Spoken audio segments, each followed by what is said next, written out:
স্টেশনে ট্রেন থেকে নেমে নির্জন রাস্তা দিয়ে বেশ অনেকক্ষণ ধরেই হেঁটে চলেছে রাহুল।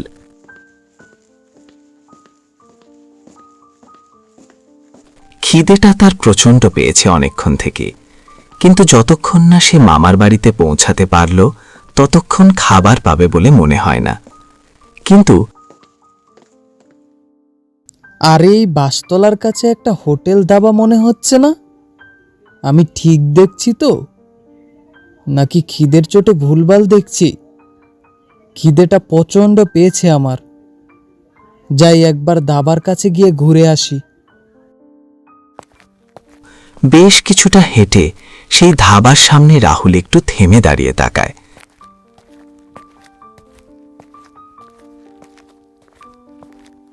এত রাতের মধ্যে কেউ যে সেখানে বসে খাবে এমনটা আশা করাই বৃথা। সেখানে কাউকে দেখতে না পেয়ে সম্ভবতই রাহুল একটু ডাক দিল। কেউ আছেন? ভেতরে কেউ আছেন কি? একবার দয়া করে একটু বেরিয়ে আসবেন। আমি অনেক দূর থেকে আসছি, প্রচণ্ড খিদে পেয়ে গেছে, তাই এখানে ধাবা দেখে এলাম। এখানে দয়া করে একবার কেউ যদি বেরিয়ে আসেন। কি ব্যাপার, কি চাও এখানে?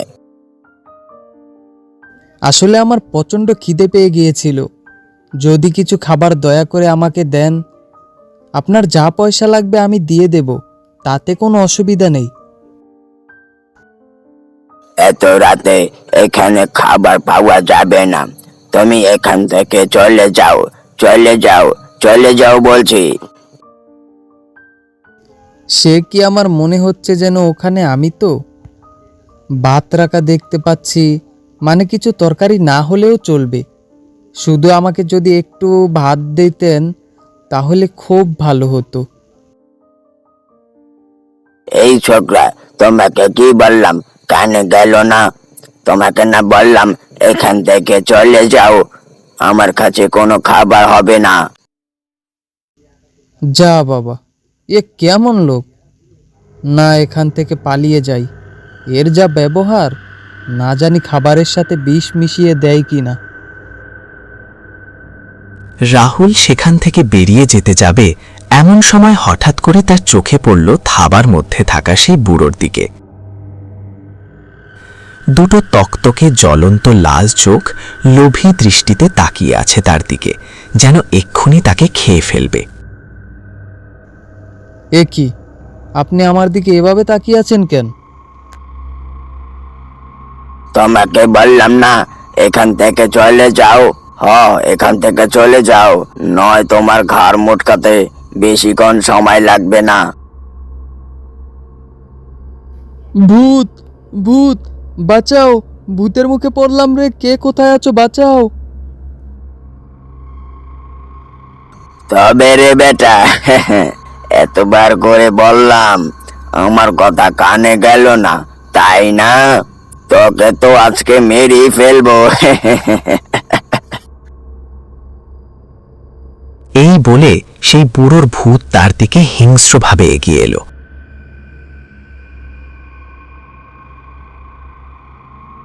আর সহ্য করতে না পেরে রাহুল চিৎকার করে সেখানে অজ্ঞান হয়ে পড়ে গেল।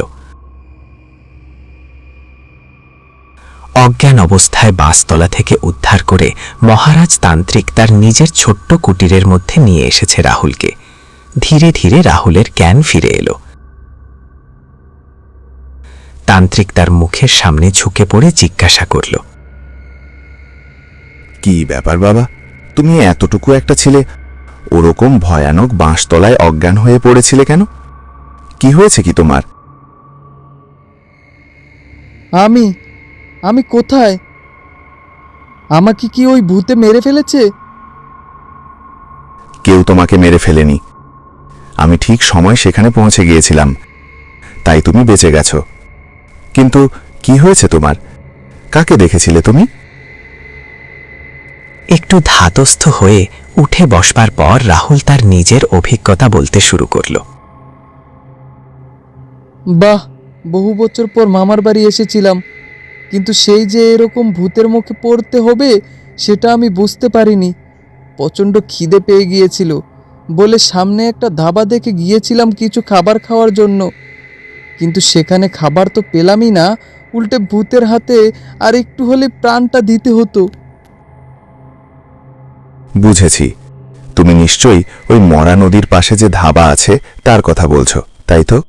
তোমার ভাগ্য ভালো, তুমি খুব বাঁচা বেঁচে গেছো। না হলে আজ পর্যন্ত কোনো মানুষ ওই ধাবা থেকে জ্যান্ত অবস্থায় ফিরে আসতে পারেনি। কিন্তু আরেকটা ব্যাপার, তাই যদি হয় তাহলে সেই ভদ্রলোক আমাকে এভাবে নিরাপদের মুখে ফেলে দিয়ে চলে গেল কেন? বাবা, কার কথা বলছো তুমি? কে সেই লোক?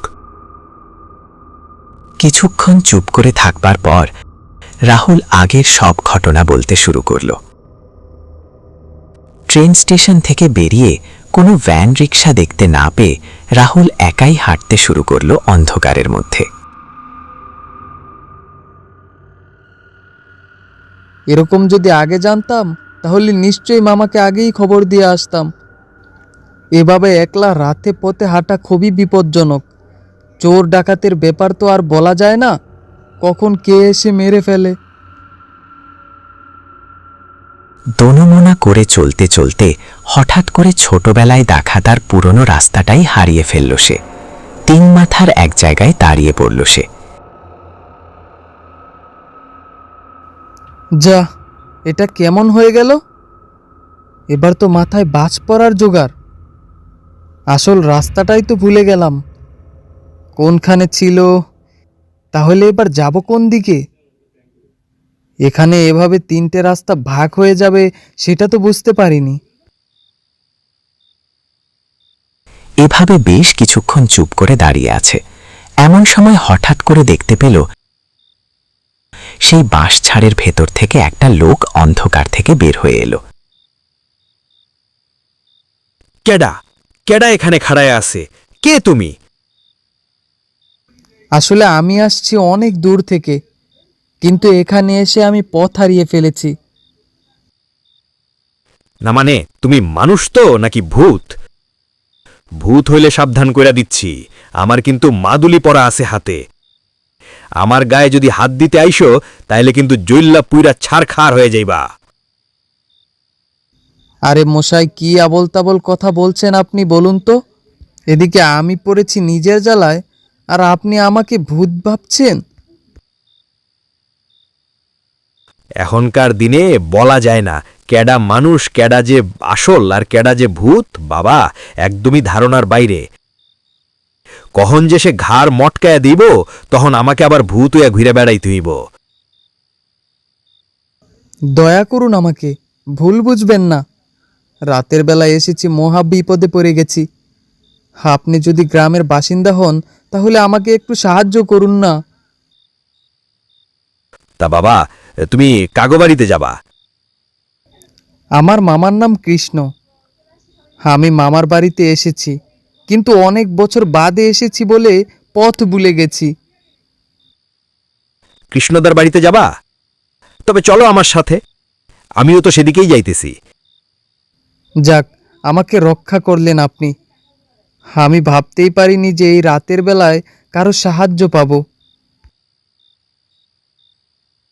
লোকটি রাহুলকে নিয়ে চলতে শুরু করল। চলতে চলতে মাঝে মাঝে সতর্কভাবে এদিক ওদিক দেখতে লাগল। চাঁদের আলোয় রাহুল অনেকক্ষণ থেকেই বিষয়টি লক্ষ্য করছিল।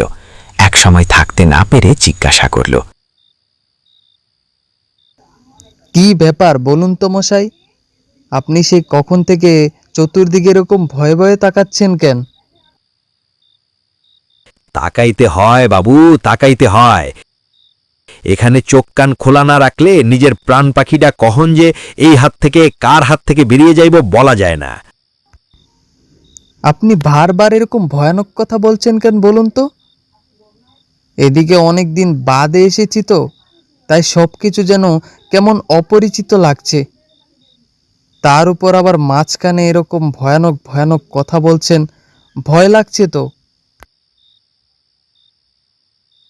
আমি ভয় দেখাতে চাই না, শুধু যেটা সত্যি সেটা কইতেছি। হঠাৎ করে সামনে দূরের একটা বাঁশঝাড়ের পাশ থেকে একটা আলো ভেসে এলো। তার সাথে রাহুলের নাকে খাবারের গন্ধ ভেসে আসতেই তার পেটের খিদেটা চাগার দিয়ে উঠল। আরে এত সুন্দর খাবারের গন্ধ কোথা থেকে আসছে? খাবারের গন্ধ? তার মানে কই, আমি তো কোনো গন্ধ পাচ্ছি না। আপনি কিসের কথা বলতেছেন? হ্যাঁ, আমার প্রচণ্ড খিদে পেয়ে গেছে। এখন এত রাতে মামার বাড়িতে খাবার থাকবে কি না, তার থেকে এখানেই যদি খেয়ে যেতে পারতাম তাহলে অনেক ভালো হতো। না, যদি আপনার খিদে পায় আপনিও আমার সাথে চলুন না। পয়সা নিয়ে চিন্তা করবেন না, সে না হয় আমিই দিয়ে দেব। না না, আমার কোনো খাবারের প্রয়োজন নেই, এখান থেকে চললাম আমি। আপনার যদি দরকার হয় আপনি যান, ওই মরা নদীর পাশে থাকা হোটেলে কেউ কেউ খেতে যায় না। আরে মশাই, আপনি এত ভয় পাচ্ছেন কেন? আমি সেই কখন থেকেই দেখছি আপনি একেবারে জড়সড় হয়ে গেছেন। এত ভয় পেলে জীবন চলে? চলুন চলুন। ওরে বাবা, না না, ওরে বাবারে, পালা পালা, ভূতে পিছু নিছে। লোকটা ভূত ভূত করে চিৎকার করতে করতে সেখান থেকে গায়েব হয়ে গেল। এদিকে রাহুল বুঝতে পারল না ভদ্রলোক কেন এমন করল। গ্রামের মানুষ তো, তাই সবসময় কুসংস্কারে মুক্ত থাকে এরা। যাই, আমি বরং খিদেটা মিটিয়ে আসি। ঘটনাচক্রে আজকে রাতেই আমি এখানে এসে পৌঁছাই, আর ওই রাস্তার ধার দিয়েই আমি আসছিলাম। তোমাকে অজ্ঞান অবস্থায় পড়ে থাকতে দেখলাম। সেই ছায়ামূর্তিটা হয়তো তোমাকে মারবার জন্য হাত বাড়াচ্ছিল, কিন্তু আমাকে দেখে সঙ্গে সঙ্গে সেখান থেকে উধাও হয়ে গেল। ও আচ্ছা, তাহলে আপনি আজকে এসেছেন? আমি ভাবলাম হয়তো এই কুঠিরে আপনি নিজেই থাকেন। না না না, এই গ্রামের বাইরে এই প্রত্যন্ত কুটির পড়েছিল, তাই আমি এখানে এসে আস্তানা করেছিলাম। কিন্তু এখন তো তোমার জ্ঞান ফিরে এসেছে, তুমি তাহলে এখন কোথায় যাবে? আজকের রাতটা এখানে কাটাবে নাকি অন্য ব্যবস্থা? যদি মামার বাড়ি যেতে পারতাম তাহলে খুব ভালো হতো। যতক্ষণ না মামার বাড়ি গিয়ে উঠতে পারছি ততক্ষণ আমার কিছুই যেন ভালো লাগছে না। তবে এবার আরও যেন সত্যিই প্রচণ্ড ভয় ভয় শুরু করছে। তাহলে তাই করা যাক। চলো, আমরা বরং দুজনে রাস্তা খুঁজে খুঁজে তোমার মামার বাড়িতে গিয়ে পৌঁছাই, তারপর যা হবে দেখা যাবে। তাই চলুন সাধু বাবা, তাই বরং চলুন। তারা দুজনে আর এক মুহূর্ত অপেক্ষা না করে উঠে হাঁটতে শুরু করল। তারা দুজনে হাঁটতে হাঁটতে মামার বাড়ির সামনে আসতেই রাহুল তার নিজের মামার বাড়িটাকে চিনতে পারল। সাধু বাবাকে সাথে নিয়ে মামার বাড়ির সামনে গিয়ে ডাক দিল, মামা, মামা, বেরিয়ে এসো। আমার আসাতে অনেকটা দেরি হয়ে গেল মামা। কুটির ঘরের দরজা পেরিয়ে বেরিয়ে এলো অন্ধকারে কৃষ্ণ। কৌতূহল ভরা কণ্ঠে বলল, আরে কে রে, রাতের বেলা এমন হাঁক ডাক করছিস কেন? মামা, আমি রাহুল, আমাকে চিনতে পারলে না? আরে রাহুল, তুই তুই এখানে? আমার যে বিশ্বাসই হচ্ছে না। আর বলো না সে কথা, সে রাস্তায় অনেক ঘটনা, পরে কখনো বলবো। তোর পেছনে ওটা কে দাঁড়িয়ে? উনি আমাকে বাঁচিয়েছেন এই বিপদের হাত থেকে। উনি একজন তান্ত্রিক বাবা। অন্ধকারে আর থাকতে ভালো লাগছে না মামা। হ্যাঁ, সে তো বটে। আয় আয়, আর আপনিও আসুন সাধু বাবা। এরপর সেই রাতে তাদের মধ্যে আর কোনো কথা হয়নি। যে যার ঘরে তারা শুয়ে পড়ল। সাধু বাবা এবং রাহুল একটা ঘরে শুয়ে রইল। প্রচণ্ড ক্লান্তিতে রাহুল অঘলে ঘুমিয়ে পড়েছে। হঠাৎ করে একটা ধাক্কা খেয়ে উঠে পড়ল। কি হলো? কি হলো?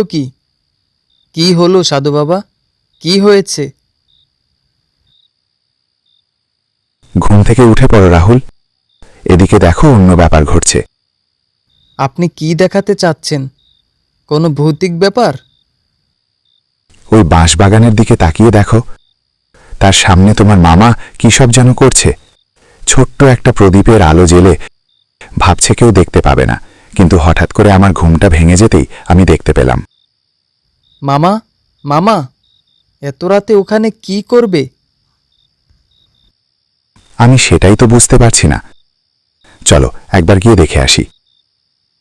এদিকে কৃষ্ণ উন্মুক্তভাবে বাঁশতলায় কিসের জন্য ক্রিয়া করে চলেছে। তার চোখে মুখে আতঙ্ক। সে যেন তাড়াহুড়োর মধ্যে কিছু একটা ব্যবস্থা করতে চায়, কিন্তু কি ব্যবস্থা? এরই মধ্যে রাহুল এবং তান্ত্রিক মহারাজ পেছনে এসে দাঁড়ালো। কি ব্যাপার, এত রাতের বেলা আপনি এখানে কি করছেন? সেসব কথা জেনে কি করবি? তোদের এসব কথার জানবার কোনো প্রয়োজন নেই। যা, এখান থেকে তাড়াতাড়ি চলে যা। আর সাধু বাবা, আপনিও এখান থেকে যান। এখানে আপনাদের থাকার কোনো প্রয়োজন নেই। আমি কোনো সমস্যার মধ্যেই নেই, বুঝতে পারলেন? এরই মধ্যে হঠাৎ করে অন্ধকারের মধ্যে থেকে একটা ছায়া দৌড় দিয়ে এসে ঝাপসা হয়ে পড়ল কৃষ্ণর ঘাড়ের কাছে। দুটো ধারালো নখযুক্ত হাত তার গলা টিপে ধরল।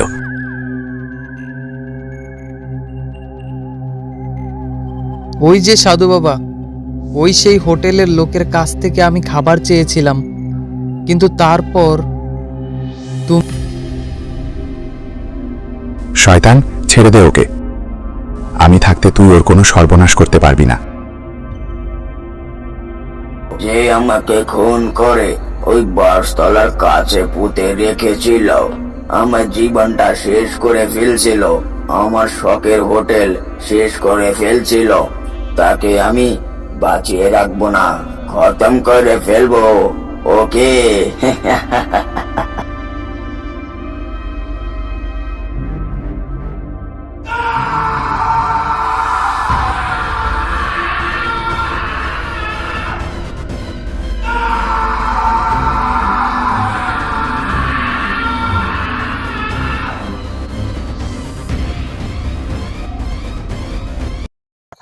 আমি বেঁচে থাকতে ওই মরা নদীর মাঝে ছিলাম, কিন্তু যখন জল শুকিয়ে একেবারে কাঠকোঠা হয়ে গেল, তখন আর নৌকা চালাতে পারছিলাম না।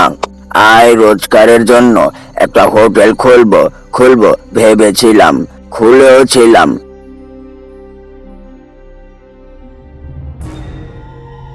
ভালোই আয় রোজগার হচ্ছিল, কিন্তু একদিন রাতে আয় আয় কঞ্চন ভাই আয়, এত রাত করলি কেন আজকে আসতে? কাজের চাপ পড়ে গেছিল নাকি? একটু দোনো মনে করেছিলাম, তার জন্যই দেরি হয়ে গেল। ওরে আমার হোটেলে আসতে দৌড়ামাও না কিসের রে? তোকে আমি কি ভালো জিনিস খেতে দেই না, নাকি তোর কাছ থেকে আমি পয়সা নিই? হ্যাঁ, আসলে গোবিন্দদা, তোমার এই হোটেলটা আমার চাই। তোমার আজকেই শেষ দিন গোবিন্দদা। কেউ তোমাকে আমার হাত থেকে বাঁচাতে পারলো না। তোমাকে আজকে শেষ হতেই হবে। তোমার হোটেল আমি চালিয়ে অনেক বড় লোক হয়ে যাব, অনেক অনেক বড় লোক হব। হা হা হা হা হা হা। এরকম করিস না ভাই, তুই আমার নিজের ছোট ভাইয়ের মতো। তুই যদি এরকম ধারণা রাখিস তাহলে। কিন্তু আমি যে সিদ্ধান্ত নিয়ে ফেলেছি দাদা, আমি আমার সিদ্ধান্ত থেকে ফিরে আসতে চাই না।